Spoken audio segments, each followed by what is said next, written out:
Hari ngepel sedunia, ngusapan panincakan saider-ider.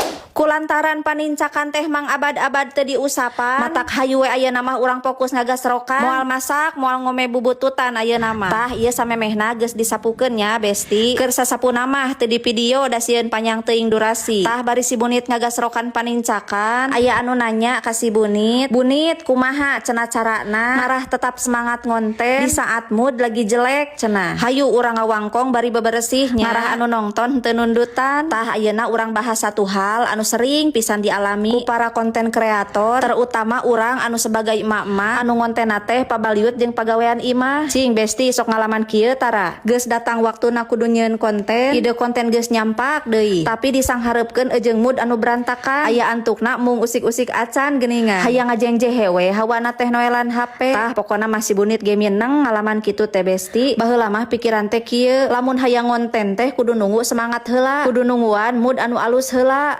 Tapi ternyata lamun setiap orang erek ngonten kudu nungguan heula moodna datang, kalah moal jadi-jadi atuh ngonten age. Tah tidinya si Bunit bisa belajar satu hal. Jadi ulah nungguan heula semangat eukeun ngamimitian erek ngonten teh, tapi kudu mulai heula jeung bergerak heula. Pokona mah usik heula we nepikeun ka semangat itu datang. Da kadang mah geuningan datangna semangat teh ketika urang geus bergerak. Tah eta cara anu kahiji nya Besti. Lanjut kana cara anu kadua. Tah ieu teh cara anu sering dilakukeun ku si Bunit. Inget-inget deui tujuan urang erek ngonten teh keur naon. Setiap orang pasti aya alasanana. Aya anu hayang boga penghasilan tambahan, anu intina nama hayang ngabahagiakeun keluarga. Terus aya deui hanya sekedar ingin berbagi pengalaman. Aya oge anu tujuanna teh keur membanggakan diri. Pokona mah di saat mood lagi tidak baik-baik saja, si Bunit mah pasti ngingetkeun deui kana tujuan awal ngonten, yaitu membahagiakan orang-orang tersayang. Karena biasana tujuan anu kuat bisa ngelehkeun rasa malas, kedul buru nunggu anu datangna ngan saukur sesaat. Lanjut deui kana cara anu katilu, ulah terlalu keras kepala ka diri sorangan. Ieu da urang teh jelema lain mesin. Aya hari di mana urang teh ngarasa semangat, aya hari di mana urang teh ngarasa lelah, letih, lesu. Jadi intina nama ulah osok memaksakan diri ketika urang henteu mampu. Contona urang boga target nyieun 3 konten sapoe. Lamun dirasa tantangan eta berat keur diri urang, nyieun sakonten sapoe eta geus cukup. Ulah terlalu memaksakan diri. Da sakitu oge geus cukup aya kemajuan. Anu penting mah tetap bergerak. Tah kitu cenah Besti. Perjalanan jadi konten kreator teh loba pisan tantanganna teh. Tapi sing percaya pokona mah bes konsisten saeutik saeutik lebih baik daripada nungguan sempurna. Tetep we urang mangalengkah sok sanajan memeueusan, karena setiap video anu dijieun ku urang poe ayeuna bisa jadi jalan eukeur keberhasilan jaga. Pokona mah sing sarumanget we eukeur pejuang konten, terutama eukeur emak-emak hebat anu tetap